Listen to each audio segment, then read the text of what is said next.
Hi guys, today we'll delve into the case of a girl who went to her Sunday school and disappeared without a trace. The police and hundreds of volunteers searched everywhere but couldn't find the girl. This mystery remained unsolved for a whopping 48 years until an unexpected twist helped reveal the shocking truth. Gretchen Harrington was born on June 13, 1967 in Pennsylvania. She was the youngest of 3 daughters. Soon after her birth, the family moved to the small town of Brummel. Her father, who was a pastor, got a job at the local church. Gretchen immediately loved this town. She spent a lot of time outdoors with her sisters and new friends. Brummel was a safe place, so parents weren't afraid to let their children play outside until dark. With its rich nature and close-knit community, this place was more like a paradise for kids. Raised in a religious family, Gretchen spent a lot of time at her father's church. She also excelled in Sunday school, always getting top grades.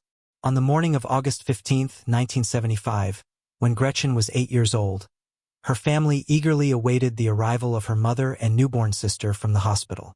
Gretchen also wanted to wait for them, but her father encouraged her not to miss Sunday school to keep her perfect grades.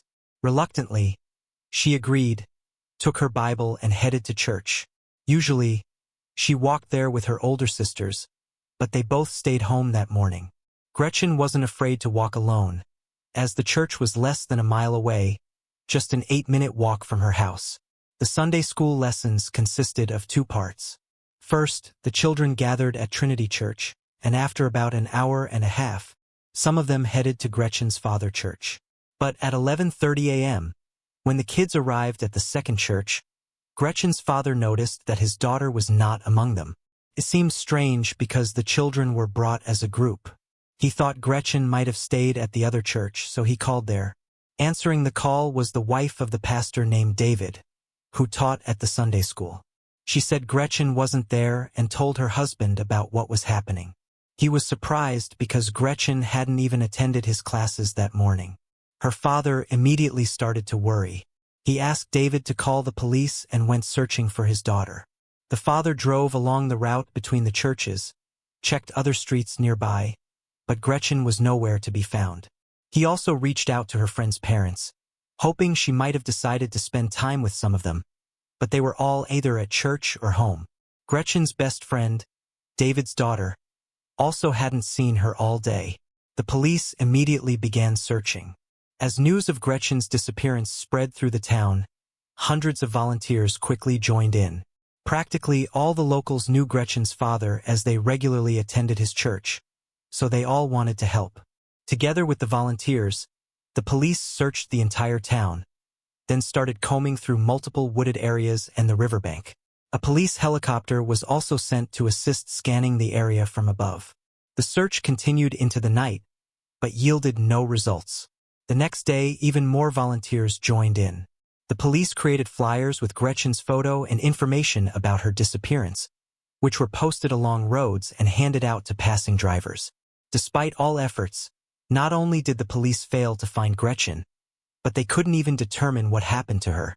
After several days of searching, they didn't find any significant leads at all, and Gretchen's fate remained unknown. Her disappearance became a heavy blow to the local community.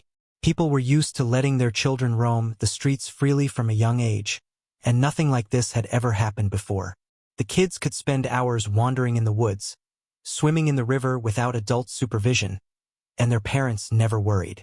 But now all of that was in the past. The fact that no one knew what happened to Gretchen only added to their fear.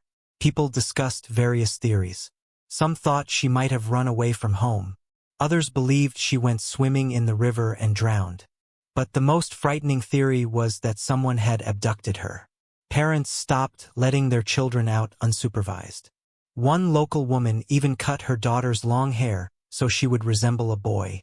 Once a safe and peaceful town, overnight it became a place where people lived in uncertainty and fear. The police also questioned anyone who might have had any connection to Gretchen's disappearance. During these conversations, they received several intriguing leads. One witness reported seeing a girl resembling Gretchen near the church that morning. A green station wagon approached her, but the witness didn't see what happened next. Another person shared a similar story, but this time they said a white Cadillac approached the girl. The police followed up on these leads, checked the owners of all vehicles matching the descriptions in the area, but couldn't establish their involvement. For days after Gretchen's disappearance, detectives got a new lead. A resident of Westchester, located 30 minutes away from Brummel, called the police and said that he had found children's shorts matching the description of Gretchen's clothing. Investigators immediately showed them to Gretchen's mother, but she said they didn't belong to her daughter. From then on, there was no progress in the case for several weeks. The police called off the search operation and focused on the investigation. They continued interviewing people, following up on any available leads. But with each passing day, their hope of finding Gretchen alive diminished. This continued for 2 months until October 14th, when a chilling call came in to the police. A man went for a jog in a large national park, about a 20-minute drive from Brummel. There, he noticed something strange in the bushes. At first, he didn't realize what it was, but when he came closer, he suddenly realized it was a human body. He immediately ran to the park rangers to inform them of the discovery, and they called the police. Officers quickly realized the remains were those of a child, but due to the extent of decomposition, identifying the child was extremely challenging. Detectives assumed it might be Gretchen, so they showed her parents photos of the clothing, which had been left carefully folded next to the remains. Gretchen's mother immediately confirmed they belonged to her daughter because she had made those clothes herself. Soon, forensic experts confirmed it was indeed Gretchen by matching the remains with her dental records. They also determined that the cause of death was multiple severe blows to the head, and the case was reclassified as a homicide. Due to the level of decomposition, they couldn't determine any other details, including whether the victim had been sexually assaulted. Moreover, DNA analysis didn't exist in 1975, so investigators were once again left without any clues. News of the murder reignited the attention of the local community, and the police began receiving even more tips. People realized that a dangerous criminal could still be somewhere among them, so everyone wanted to see the perpetrator brought to justice as soon as possible. Investigators received dozens of tips about suspicious men spotted in the park area where Gretchen's body was found, but all these tips led to dead ends. They also checked everyone living within a few-mile radius who had a history of violent crimes, but this yielded no results either. Several months after the discovery of the body, the case completely stalled and there were no developments since then. Over the following years, the investigation was reopened from time to time. Detectives reviewed all available tips and leads, but each time it ended nowhere. The main problem was that detectives had no evidence at all. Even when the police began using DNA analysis, it didn't help in this particular case because no foreign samples were found on Gretchen's remains or her clothing. As a result, the case remained unsolved for many decades. It was occasionally mentioned in newspapers and featured on TV, but only in recent years did Gretchen's murder once again reignite wide public attention. Two journalists, Joanna and Mike, decided to write a book about the crime. They worked on it for several years, gathering all available information piece by piece and trying to uncover new facts. Both journalists grew up in Brummel and were roughly the same age as Gretchen at the time of her murder. Who was only 9 at the time, remembered it pretty well because it not only impacted her life, but also the entire town. After Gretchen's disappearance, children could no longer roam the streets or leave home unsupervised. They all feared that the perpetrator might strike again, and this fear haunted them for many years. Even young children couldn't help but feel how their lives had suddenly changed, so they all remembered Gretchen's murder throughout the years. To write the book, Joanna and Mike secured access to the case documents and spoke with many individuals involved in the case. They carefully pieced together the events of those days, detailing the entire story. This book was released in 2022 and immediately attracted significant attention to the case. However, its major impact came months later when a woman contacted the police to discuss Gretchen's case. She met with the leading detective to tell her story. The woman said that she was 10 years old at the time of the murder and lived in Havertone, just a short distance from Gretchen's home. She was friends with Gretchen and her older sisters, as well as numerous other kids in the area. She often slept over at her friends' houses. And one night, something horrifying happened. While she was staying at the house of two sisters, she woke up in the middle of the night to someone touching her. When she opened her eyes, she saw their father in front of her, who quickly left the room. She was afraid to tell anyone about it and stayed in this house for another night. The same thing happened again. Her friend's father entered the bedroom and started touching her. The following morning, she finally told one of the sisters what had happened. To her surprise, she answered that it happened quite frequently. The girl also said that her father sometimes came to her sister at night. When she returned home, she told her parents everything. However, instead of going to the police, they simply prohibited her from visiting her friend's house anymore. And all of this happened just a week before Gretchen's disappearance. After telling her story, the woman finally disclosed the name of this man.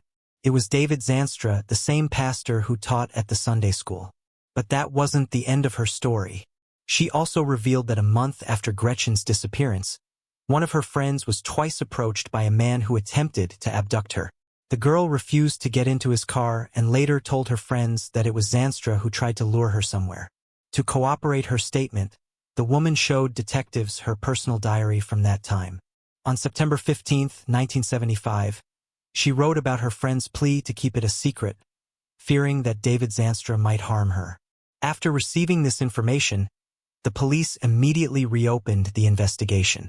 Upon reviewing the case materials, detectives uncovered several suspicious facts that indirectly implicated David. As we remember, it was he who reported Gretchen's disappearance to the police.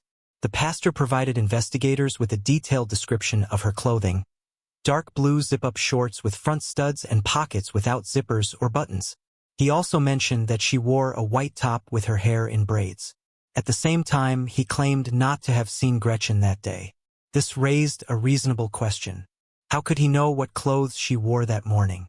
Especially since, after her body was found, David's descriptions were confirmed. She was wearing those exact clothes. The detectives also learned that the Sunday school classes started about 50 minutes late because Zanstra didn't show up at the church at the usual time. It meant that he would have had enough time to abduct Gretchen, murder her, dispose of her body in the park, and return to the church to begin his lessons. According to David's testimony, which he provided right after Gretchen's disappearance, he drove some of the children in his van to her father's church after the Sunday school classes. He insisted he didn't see Gretchen that morning and only noticed her absence when her father brought it to his attention. Another intriguing fact was that David, along with his wife and 3 children, moved to another state just a few months after the disappearance. The pastor also owned several vehicles, one of which was a green station wagon. As we recall, a witness told the police they saw a similar vehicle approaching a girl near the church on the day Gretchen disappeared. Piecing together all this information, the detectives decided to speak with the man. At that time, he was 83 years old and lived in Georgia, so they drove there. On July 17, 2023, they met with him at the police station and began questioning him. When Zanstra realized the detectives suspected him of murder, he began to deny everything, asking them what exactly they got against him. They told him they had the testimony of a woman he had touched during a sleepover at his house, as well as a story about him molesting his own daughters. Upon hearing this, David was stunned, and pretty soon his demeanor changed completely. Understanding that his dirty secrets were exposed, he stopped denying, and 48 years after the murder, he began to speak. According to his account, that morning he drove to Gretchen's father's church in his green American motor station wagon and saw the girl leaving her house. Waiting until there were no witnesses around, he approached her and offered her a ride. Without any hesitation, Gretchen got into his car. She knew David well because their families were friends, and she was also on her way to his Sunday school classes. But instead of taking her to the church, he drove her to a deserted park area, stopped the car, and told her to undress. Gretchen refused and said she wanted to go home. So Zanstra struck her several times on the head, causing her to lose consciousness. The pastor removed her clothes, satisfied himself, and then drove her to another park. Unable to find a pulse on her, he carried her body into the bushes and covered it with branches. After that, David drove back to the church to start his classes. Upon hearing his confession, The police arrested Zanstra for Gretchen's murder and extradited him to Pennsylvania. He was placed in jail awaiting trial, but for the police, this was just the beginning of a much deeper investigation. Considering that Zanstra had assaulted at least several girls, detectives strongly believed that there were likely other victims. The situation was worsened by the fact that the man worked as a pastor in many different cities and states for decades, so he could have committed numerous other crimes. Most of the time, he worked with children and he was deeply respected in society, which could have allowed him to avoid any suspicions. But now, when the truth finally came out, detectives took his DNA sample and began searching for matches in other unsolved cases. They also looked into unsolved disappearances of girls in the cities where David had been working. Unfortunately, it didn't take long to find the first possible connection. Investigators quickly came across the disappearance of 4-year-old Amanda Campbell from California, which occurred in 1991. Like Gretchen, she walked out of her home in a quiet neighborhood and vanished without a trace. At the time, David Zanstra worked as a pastor in that same neighborhood. Right now, there is no evidence against him, but the police say this case has several striking similarities to Gretchen's abduction and the pastor could be the same perpetrator. They are also continuing to investigate his possible involvement in other crimes. Considering that all of this is happening right now, we may learn a lot more in the coming months. As for the trial for the murder of Gretchen, it has not yet begun. It is possible that David's lawyers will want to prolong the process and advise him to retract his confession. In that case, the trial could drag on for years and there are no guarantees that the man will live to see the verdict. Alright guys, share your thoughts on this story in the comments section and don't forget to hit the like button and subscribe.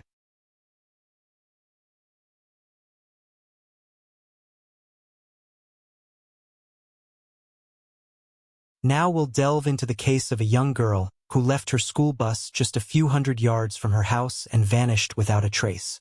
As the police began their search, they uncovered chilling clues and faced numerous unexpected twists. The search for answers spanned many years until detectives finally uncovered the truth about what happened to her. Angie Housman was born on February 18, 1984 in St. Louis, Missouri. Her father left the family before she was born and she never knew him. When she was 1 year old, Angie's mom married a man named Ronald and they had a son. He and Angie got along pretty well and she adored her younger brother. Angie was a very easygoing child, always seeking friendship with everyone around her. Her family lived in a quiet suburban area of St. Louis. In 1993, when Angie was 9, she attended the 4th grade at elementary school, located just over a mile from her house. To get there, she used to take a bus from the nearest stop, and her parents felt relatively safe letting her go alone because it was located just a few hundred yards from her house. Usually, Angie walked to the bus stop with some neighborhood kids. After school, they were watched over by several parents along the road from their windows. It became a sort of tradition among neighbors to ensure the children safely made their way from the bus stop to their homes. On November 18th, Angie, as usual, went to school and finished around 3 p.m. She took the school bus to her stop with a few neighborhood kids, and they walked home together. The other kids lived closer to the bus stop, leaving Angie alone about halfway. It was only a few minutes' walk, but time passed and Angie didn't show up. About half an hour later, Angie's parents started worrying. She often stopped to chat with the other kids, but it had never taken this long before. Her mom and stepdad decided to go outside and walk along the route from their house to the bus stop. They spoke with other kids from the same school who confirmed that Angie arrived with them and headed toward home. The parents also spoke with neighbors who usually kept an eye on the kids from their windows. But both women were busy that day and didn't witness anything. Angie's parents and their friends quickly initiated the search. They began scouring the area along the route from the bus stop to Angie's home. This continued into the evening. And as darkness fell, Angie's parents decided to call the police. Officers immediately joined the search. Given the cold weather, it appeared unlikely that Angie would wander off on her own, prompting the police to initially explore worst-case scenarios. Adding to their heightened concern was another recent incident. Just 10 days prior, in a nearby area, an unknown perpetrator had nearly abducted an 11-year-old girl. He approached her as she got off the school bus and attempted to drag her into the bushes, but she managed to escape. Since the assailant was still at large, the police considered the possibility of his involvement in Angie's disappearance. Officers called in K9 units and the dogs picked up Angie's scent near the bus stop. They tracked it roughly halfway to her house before abruptly losing it. This suggested that Angie may have gotten into a vehicle at that point, further indicating a potential abduction. The police also deployed helicopters with thermal sensors and searched the banks of a small stream near Angie's home, but they found neither the girl nor her belongings. Unfortunately, the first day of searching yielded no results. By morning, the police turned to the media and information about Angie's disappearance quickly spread across the city. In just one day, the police department received over 300 calls. To handle this influx of leads, they had to involve more than 20 new officers. Yet, all these leads did not help them find the girl. Detectives explored all possible scenarios and from the early days began scrutinizing Angie's stepdad. The man claimed no involvement in her disappearance and insisted he would never harm her. He agreed to a polygraph test and any other checks so that the police would stop wasting their time on him and focus on finding Angie. Investigators also located Angie's biological father, and here they discovered something weird. The man had never interacted with his daughter, but according to her mother, he had driven past their house several times, watching Angie play outside. Detectives found this suspicious, but the man had an airtight alibi. On the third day, the FBI joined the case, and the police department shifted even more officers to it. They all understood that something terrible must have happened to Angie. She just couldn't have survived on the streets in such cold weather. At one point, the police received a lead about a possible suspect. Someone reported a strange man slowly driving a blue sedan in Angie's neighborhood. His description matched the account of the girl who had narrowly escaped an abduction just 10 days before Angie's disappearance. Investigators decided to create a composite sketch of this person. It was featured in the news and volunteers distributed thousands of flyers. But the identity of this man remained unknown. Soon, the girl's disappearance made it to national television, attracting even more leads. Police diligently examined each one, but none brought them closer to finding Angie. Due to the heightened attention to this case, psychics quickly got involved, calling Angie's home and sharing their alleged visions. One of them claimed that the girl was alive and even specified a location where she was being held, a large national park, 25 miles from Angie's home, but detectives paid no attention to their words. A $10,000 reward was also offered for any information about Angie's whereabouts, leading to an increase in tips. During the investigation, detectives uncovered a pretty disturbing fact. A few days before her disappearance, Angie told her teacher that she was planning to go on a nature trip with her uncle. The catch was there was no uncle, and her parents had no idea what their daughter meant by that. Investigators considered the possibility that Angie might have known her abductor prior to the incident and referred to him as her uncle in the conversation with her teacher. However, they didn't find anything about this mysterious man. In the following days, detectives made no progress, but everything changed on November 27th. 9 days after Angie's disappearance, a hunter called the police. He had arrived at the national park and spotted a human body in the woods. Upon arrival at the location, the police were confronted with a horrifying scene. There was a body of a girl tied to a tree, missing any clothing, and her head was entirely wrapped in tape, except for her nose. Her hands were also bound with handcuffs. Near the site, there was a bag with items, which helped the police immediately realize they had found Angie's body. Her belongings, including notebooks with her name, were in the bag. The body was handed over to medical examiners, revealing even more shocking details. As soon as they removed the tape from her head, experts found a piece of underwear in her mouth.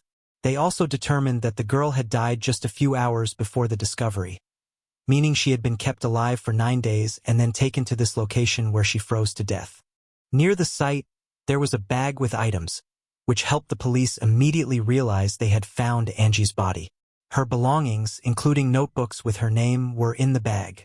The body was handed over to medical examiners, revealing even more shocking details. As soon as they removed the tape from her head, experts found a piece of underwear in her mouth. They also determined that the girl had died just a few hours before the discovery, meaning she had been kept alive for 9 days and then taken to this location where she froze to death. Experts had concluded that the victim had suffered numerous injuries and had been sexually assaulted. Forensic analysts carefully examined all items found at the crime scene and managed to find a fingerprint on the tape used to wrap Angie's head. They tried to find matches in the database and among several suspects, but it led to no leads.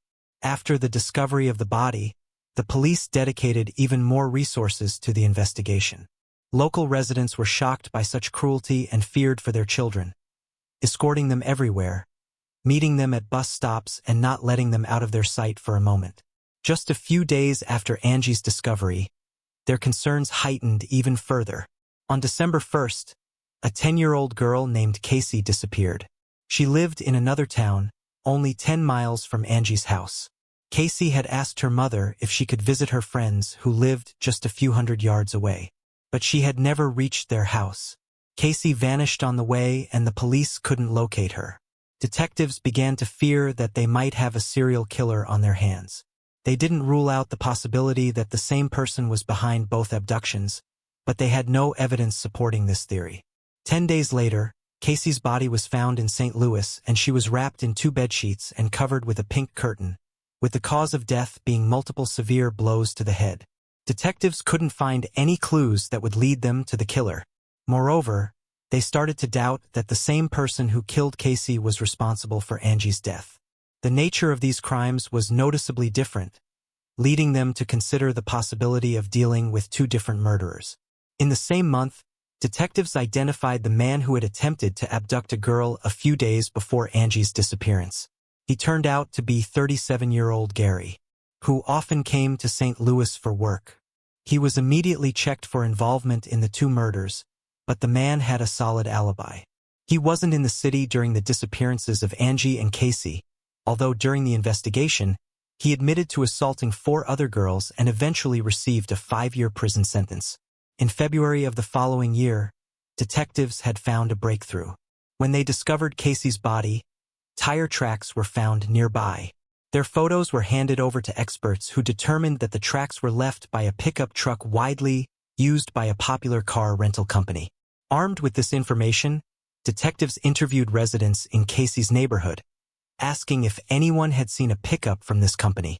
Given that these vehicles were covered with vibrant brand logos, they were easily distinguishable from others. The detectives got lucky. One woman told them that she had seen the pickup from this company near her neighbor's house about a week after Casey's disappearance. Police quickly discovered that there was a woman living with her partner and brother. She claimed that none of them had rented such a pickup and they had no connection to this case.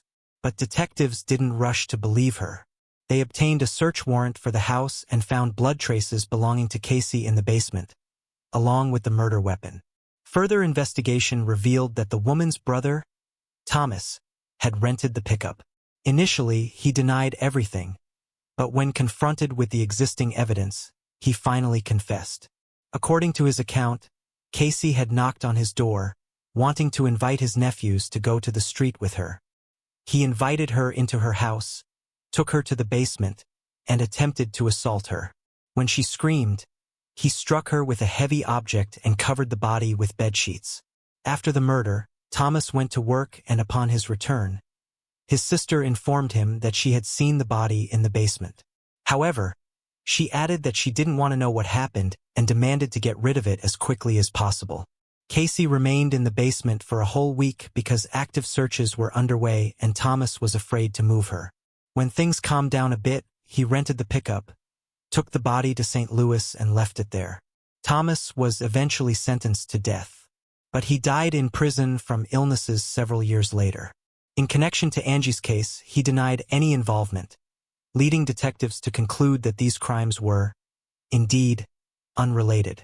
The investigation hit another standstill for many months, with fewer and fewer leads coming in. Several years after Angie's murder, detectives faced another challenge, the expiration of the monetary reward for information, raising concerns about a decline in public assistance.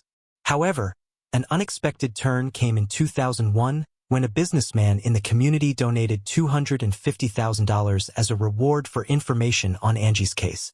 This generous amount of money, one of the largest at the time, led to a massive influx of tips for the police. But unfortunately, all of these leads proved to be dead ends.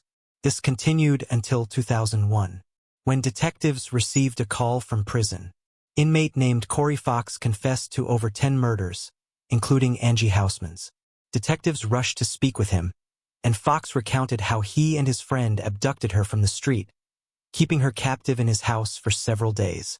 Initially, the criminals planned to demand a ransom, but concerns about potential identification led them to choose murder. To the surprise of detectives, Fox provided many accurate details, such as tying her to a tree, even specifying that his accomplice was using her underwear as a gag. However, discrepancies arose when questioned about how they restrained her hands. Fox claimed they used plastic handcuffs, whereas in reality, they used iron ones. Detectives also found out that Fox couldn't have committed some of the murders he confessed to. Police concluded that he likely fabricated parts of his confession, possibly drawing information from extensive news coverage on Angie Housman's case. In the summer of 2002, another event reignited attention on Angie's case. In a different area of St. Louis, an unknown man abducted a 6-year-old girl from her home and killed her. Police initially considered the possible connection to Angie's case, but it turned out otherwise. The perpetrator was apprehended just a few hours later. It was a neighbor who confessed during interrogation. Several more years passed until 2007, when detectives decided to revisit the case. Reviewing the documents, they noticed a peculiar detail. Shortly after discovering Angie's body, police noticed a parked car nearby with a man named Roger Martin inside. When questioned about his presence, Roger claimed he came to the area for hunting. However, upon a brief inspection of his car, the police officer found no hunting gear. This led the new detective team to take a closer look at Roger, discovering his criminal record for offenses against children. Moreover, he had assaulted one of his victims near the location where Angie's body was found. Remarkably, all of these crimes occurred before Angie's death, and this information was in the database. But during that time, the police did not thoroughly investigate Roger, prompting the new detective team to start from scratch. Roger was called in for questioning. He denied any involvement in Angie's murder, insisting he was near the location by chance. Roger added that during the time the girl was left there, he was still at work, although the police couldn't confirm this alibi.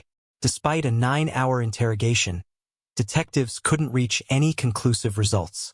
They took Roger's fingerprints, comparing them with the one left on the tape from the victim's head. Experts determined they didn't match, leading to Roger's release. While the police refrained from ruling him out as a suspect, they lacked substantial evidence to hold him.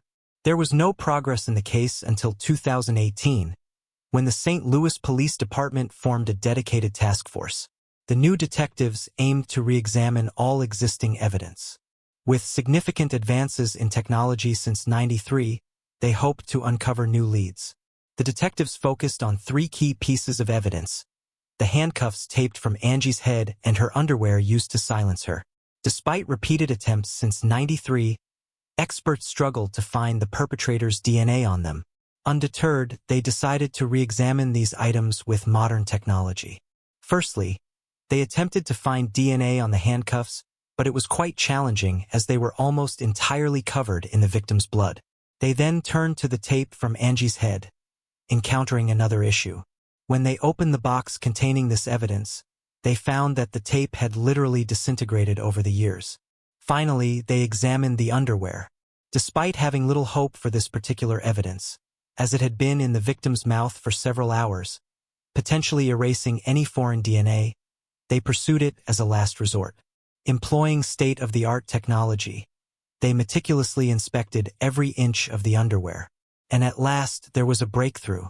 A tiny sample of unfamiliar DNA was discovered, sufficient for analysis. Experts confirmed the DNA belonged to a male, immediately uploading it to the FBI database. In such cases, it's pretty common not to find any matches requiring additional efforts to identify the person. However, luck was on detectives' side this time. As soon as the DNA sample was uploaded, they received a full match. The DNA belonged to 58-year-old Earl Cox, who had been in prison since 2003. Cox had never come to the police radar regarding Angie's case, but his criminal history was substantial. Earl first landed behind bars during his military service in 1982 in Germany. He had a part-time job as a babysitter, until 4 girls reported that he had sexually assaulted them. Received an 8-year prison sentence in the USA and was discharged from the Army. After serving only 3 years, he was released early and relocated to St. Louis. For years later, Earl was arrested again when 2 7-year-old girls accused him of sexual assault. Despite the charges being dropped due to insufficient evidence, his arrest violated the terms of his parole, leading to an additional year in prison. Upon his release in '92, he resettled in St. Louis, where his relatives lived. A year later, he seemingly abducted and killed Angie, but we'll delve into that shortly.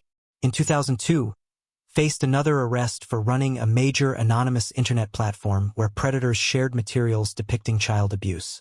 The FBI had been investigating him for a while, and Earl took the bait when an undercover agent posing as a 14-year-old girl contacted him, expressed intentions to make her his slave, sent money for a bus ticket, and showed up at the agreed meeting place. Instead of a girl, Earl encountered armed FBI agents, resulting in his arrest. On his computer, they discovered 45,000 photos of child abuse, along with evidence that he was the mastermind behind the perverse platform. This information led to the arrest of 60 more individuals associated with the site, marking one of the country's largest operations against pedophiles. In 2003, Earl was sentenced to 10 years in prison, but when his term ended, a judge refused to release the offender, using a legal loophole allowing the detention of individuals deemed a serious threat to children. As a result, he remained behind bars, and in 2019, his DNA matched the sample. From Angie Housman's case, detectives went to prison to speak with him. However, Earl denied his involvement and promptly asked for a lawyer. The police recognized that the man had little chance of winning the case in court, given the presence of his DNA. But they decided to try something else.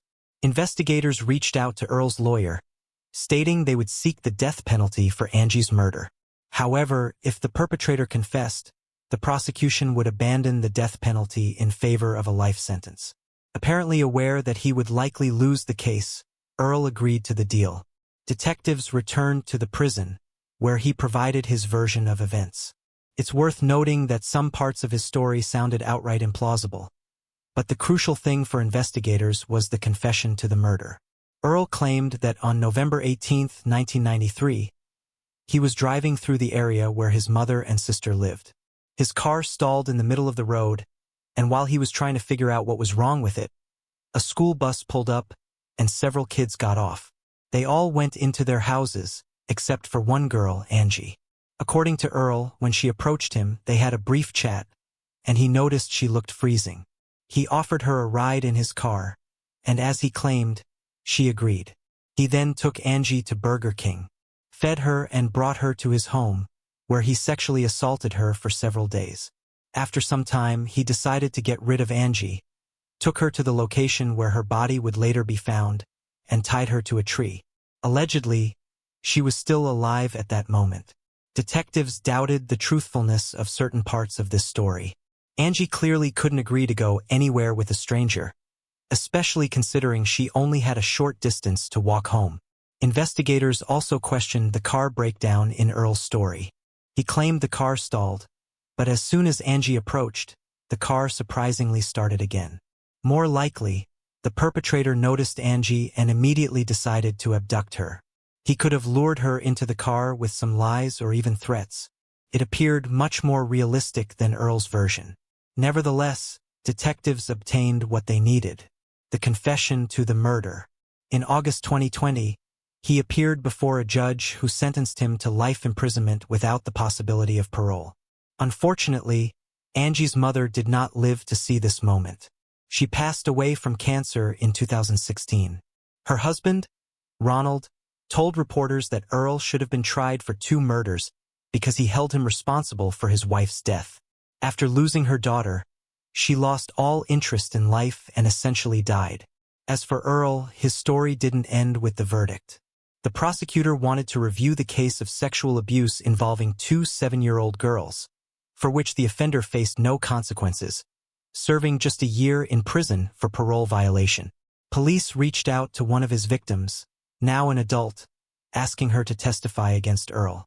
The man, already destined to spend the rest of his life behind bars, admitted his guilt, and he was sentenced to an additional 10 years in prison. After the sentence was announced, his victim spoke in court.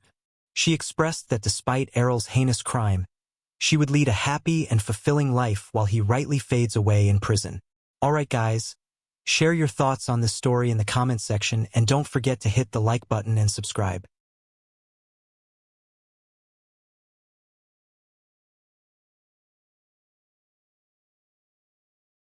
A young girl left her home and vanished without a trace. The search for her quickly became one of the largest in American history. Over the investigation, detectives faced numerous shocking twists, and the quest for answers spanned a whopping 62 years until they finally uncovered the truth. Candice Rogers, who went by Candy, was born on July 18, 1949, in the American city of Spokane, Washington. She was the only child in the family, and shortly after her birth, her parents divorced. Her father stayed in the same city, so they spent time together pretty often. Candy was a typical, lovely child who enjoyed strolling outside with her friends, spending time in nature, and playing with her dog. She also had dreams of joining the Campfire Girls, a popular organization in those days, similar to the Boy Scouts, but exclusively for girls. They learned various useful skills, went on hikes, and enjoyed their time together as a group. In 1959, when Candy was 9, she finally had the chance to join this organization, and she was thrilled about it. One of the Campfire Girls' responsibilities was selling mints. The organization provided them with boxes of sweets, and they had to go door to door offering residents to buy them. On Friday, March 6th, Candy was supposed to do this after school. She returned home, had dinner, played with her dog, and around 4 p.m., she took about 8 boxes of mints and headed out. Candy planned to walk through nearby streets and offer sweets to her neighbors. Other girls were also supposed to visit houses in this area, but they had pre-allocated streets to avoid overlapping and offering sweets to the same people. A few hours later, her mom began to worry as Candy still hadn't returned. She was supposed to be home by 6 p.m., but she was clearly delayed. With darkness falling, her mom decided to go out and search. Accompanied by Candy's grandfather, they walked the streets of their neighborhood, but Candy was nowhere to be found. Soon, some family friends and neighbors joined the search, wanting to help. But despite their efforts, they couldn't find any traces of Candy, so her mom decided to call the police. By that time, the streets had already darkened, and it had become increasingly clear that something bad might have happened to Candy. The police quickly joined the search, starting by questioning all the neighbors. They soon discovered that Candy had only sold 1 box of mints. This indicated that something might have happened to her shortly after leaving home. But one resident claimed to have seen the girl on a nearby street around 6:30 p.m. This was weird because by that time, Candy's mom was already out searching for her. Candy's grandfather also shared strange observations. When he went in search of his granddaughter and arrived on the same street mentioned by the witness who saw the girl, he almost got struck by a speeding car that even hit the curb. Unfortunately, he didn't see the license plate, but remembered it was a green 1953 Ford. Police distributed a description of the car, but weren't able to track it. Around 9 p.m., they discovered several mint boxes strewn along the road near a bridge. It was clear that these boxes belonged to Candy, heightening the overall concern. The police focused their search in this area, combing both riverbanks along with a small wooded zone on either side. They scoured the area all night but couldn't locate Candy. By morning, news of Candy's disappearance spread through local newspapers, and soon, statewide media started covering the case. In 1959, child disappearances near their homes were unusual because it happened extremely rarely. The residents of Candy's town hadn't faced such a case in many years, leaving them deeply disturbed. Early the next day, police ramped up their efforts, deploying more officers. Mounted police, off-road vehicles, and even military personnel scanning the land from helicopters joined the search. Additionally, a vast number of volunteers, both from the city and nearby areas, joined the search efforts.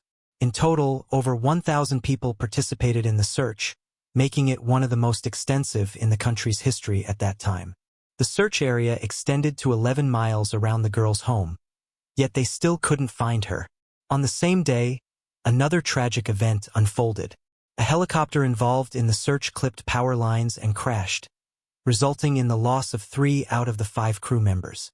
Search efforts persisted for many days, yielding no results.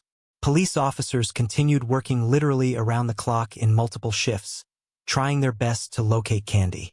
Investigators received approximately 750 tips in the initial days of the search, diligently checking each one, but all led to dead ends. 15 days later, 2 military members from the local base went into the woods west of Spokane on a hunting trip.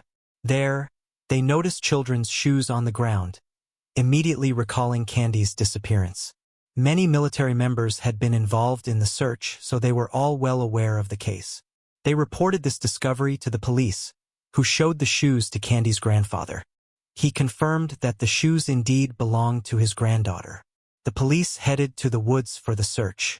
Within minutes, one of the officers spotted a foot sticking from the bushes and found the girl's body. She lay amid the underbrush, covered with pine branches. Medical experts determined that the cause of death was strangulation. The perpetrator had used a torn piece of fabric from her skirt for this.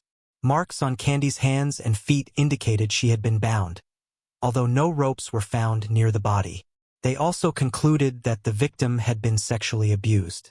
During the search of the crime scene, police found a green car seat cover nearby, but they couldn't establish whether it had any relevance to the murder. On Candy's clothing, officers noticed a small purple stain that smelled like grape-flavored chewing gum. Yet, once again, they couldn't establish any connection to the case. Lacking any substantial leads that could lead them to the killer, the police tried to find any possible clues. Investigators sifted through incoming tips and explored the possible involvement of hundreds of individuals, neighbors, various suspicious characters, and previously convicted criminals. Soon, they focused their attention on a 50-year-old man named Alfred Graves. The reason he became a suspect was quite peculiar. He took his own life on the same day Candy's body was discovered. He did it right in his car, not far from where the mint boxes were found. He also lived just a few hundred yards from Candy's home. When the police found Alfred's body, they discovered a rope and woman's hairpins in his car. Investigators obtained a search warrant for his house, where they found numerous newspaper clippings detailing articles on sexual crimes against women and girls. The police also learned that several women had accused him of harassment, and even his wife admitted suspecting him of Candy's murder. Despite this troubling chain of events, investigators couldn't find any evidence linking Alfred to Candy's murder. They hesitated to clear him of suspicion, but proving his guilt seemed impossible. Detectives delved into other suspects, whose numbers kept growing. Several months after the murder, they had an extensive list of names spanning multiple pages, and the police diligently checked each one. Yet every time they failed to find evidence of their involvement. Later, investigators had another suspect, a serial killer named Hugh Morse. He was arrested in 1961 for a series of crimes, and the reason why he became a suspect was pretty interesting. Hugh was known for constantly chewing grape-flavored gum. As we recall, a similar substance was found on Candy's clothes. Another reason to suspect him was that he killed 2 women in Spokane a few months after Candy's death. Hugh began committing crimes pretty early. His first arrest was for assaulting a woman, but he faced no real consequences. He was simply discharged from the army where he was serving at the time. Later, he committed a series of robberies in Los Angeles and served only 6 months. After his release, he lured 2 8-year-old girls to a secluded area, promising them ice cream. He sexually assaulted them and was arrested once again. Surprisingly, he managed to avoid prison. A medical commission deemed him a sexual psychopath, so he was placed in a mental health facility.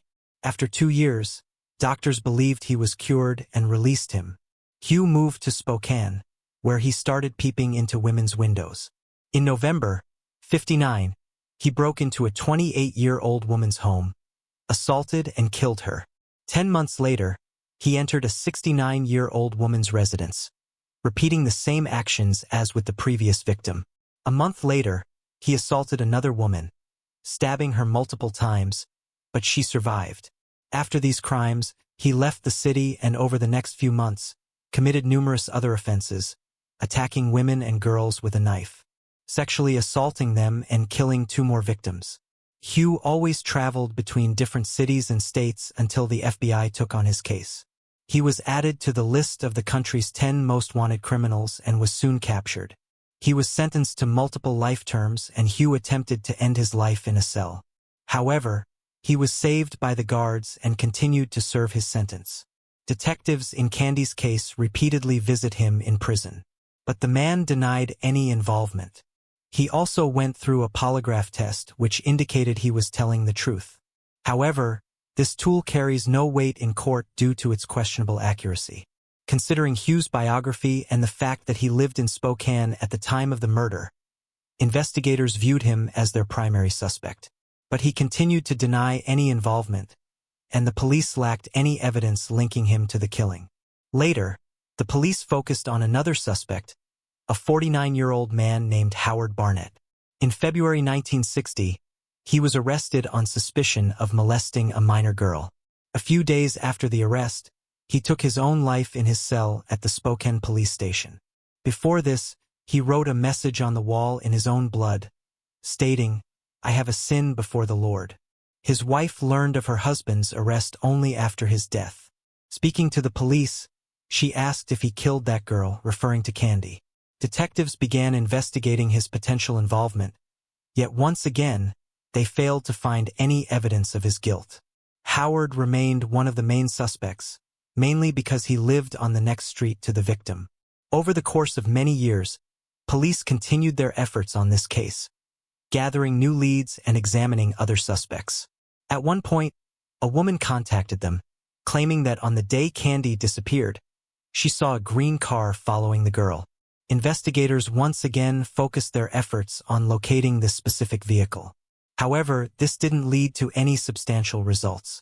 Although, it was strange that this woman chose to reveal this information many years after the crime. In the following decades, this case was reopened from time to time, but detectives always hit a dead end. Interestingly, they not only had to search for new leads, but also fanned off false confessions. In total, 13 individuals confessed to Candy's murder, but in each case, the police concluded that they were lying. These individuals couldn't provide any information that only the killer would know, often just repeating details from the newspapers. Surprisingly, such behaviors are common in high-profile cases.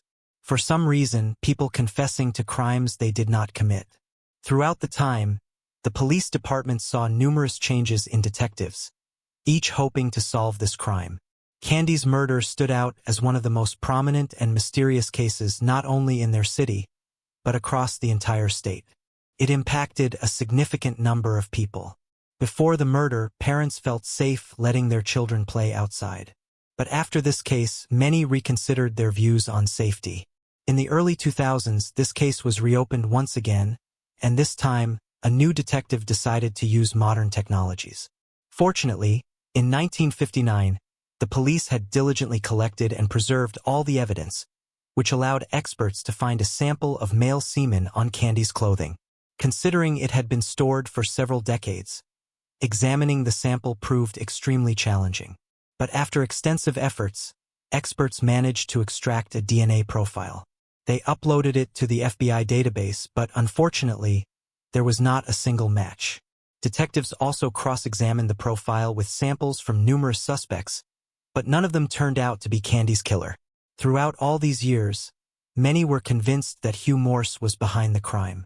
However, the forensics indicated he had no connection to this murder. As a result, the investigation once again hit a standstill. The police had a DNA sample from the person who sexually assaulted and killed Candy, but uncovering their identity remained quite a challenge. The case was once again reopened in 2021, and a new detective decided to try an innovative DNA analysis method. Genetic genealogy. This technique had successfully solved hundreds of cold crime cases, and the detective hoped it would finally bring closure to one of the longest-standing investigations. He contacted several laboratories specializing in this analysis, but there he was faced with disappointment once again. To utilize this method, experts needed to examine the original DNA sample. Several attempts were made, but each laboratory concluded that the semen sample had degraded too much, so it was impossible to extract the necessary data. The detective turned to a final laboratory and, unexpectedly, there was a long-awaited breakthrough. Using cutting-edge tools, the experts successfully studied the sample, providing them with the required profile of the perpetrator. They uploaded the profile to genealogical databases, initiating the search for distant relatives of the DNA owner. Through meticulous efforts, examining thousands of individuals, they narrowed down their focus to one specific family. Upon investigating this family, they found that the DNA sample most likely belonged to one of three brothers. However, a new challenge arose as all three were deceased. Nonetheless, the experts and the detectives discovered that one of the brothers had a daughter, and the police contacted her. The woman was shocked at the possibility of her father being the killer of a little girl. Yet without hesitation, she agreed to assist. She provided her own DNA sample, and the experts confirmed that she was closely related to the individual whose semen was found on Candy's clothing. With these results, detectives swiftly obtained a court order for the exhumation of her father's grave. Experts extracted a DNA profile from his remains, and after 62 years since the murder, the identity of the perpetrator was finally revealed. It was a man named John Hoff. The analysis revealed a complete match between John's DNA and the semen found on Candy's clothing. Despite having hundreds of suspects throughout the years, John Hoff was never on that list. Investigating his biography, detectives discovered his involvement in other crimes. At the time of Candy's murder, he was 20 years old and lived less than a mile from her house.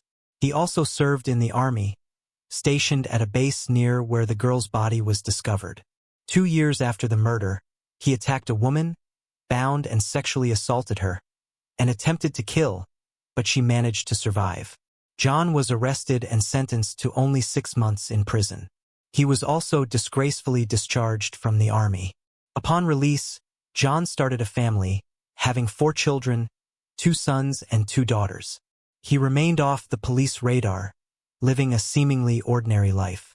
John changed jobs several times, and once, while working in a food packaging plant, he suffered a severe chemical burn to his face, leaving a lasting mark. His life came to an end in June 1970, 11 years after Candy's murder, when John took his own life without leaving a note.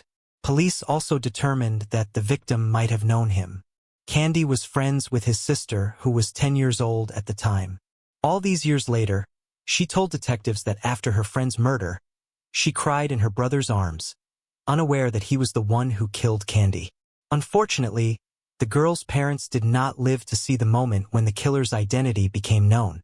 Candy's mother passed away in 2006, and her father took his own life in 1963, 4 years after the tragic event. The reason for this remains unknown, leaving only speculation that he couldn't cope with the loss of his own daughter. Nevertheless, this case was finally solved, marking it as one of the longest investigations. Over 62 years, it involved not just different detectives, but different generations. During the press conference where the police announced the name of the killer, only one officer who worked on the investigation in 1959 was present. He thanked God, allowing him to live such a long life and eventually learn the truth. As for John's daughter, initially she couldn't believe that her father committed such a heinous crime. Later, she accepted this fact, calling her father a monster who took the life of an innocent girl. She expressed regret that he was not held accountable during his lifetime. Interestingly, John took his own life exactly when his daughter turned 9, the same age as Candy. Whether there's any connection remains unknown, and we may never find out. Alright guys, share your thoughts on this story in the comments section, and don't forget to hit the like button and subscribe. Thank you for watching.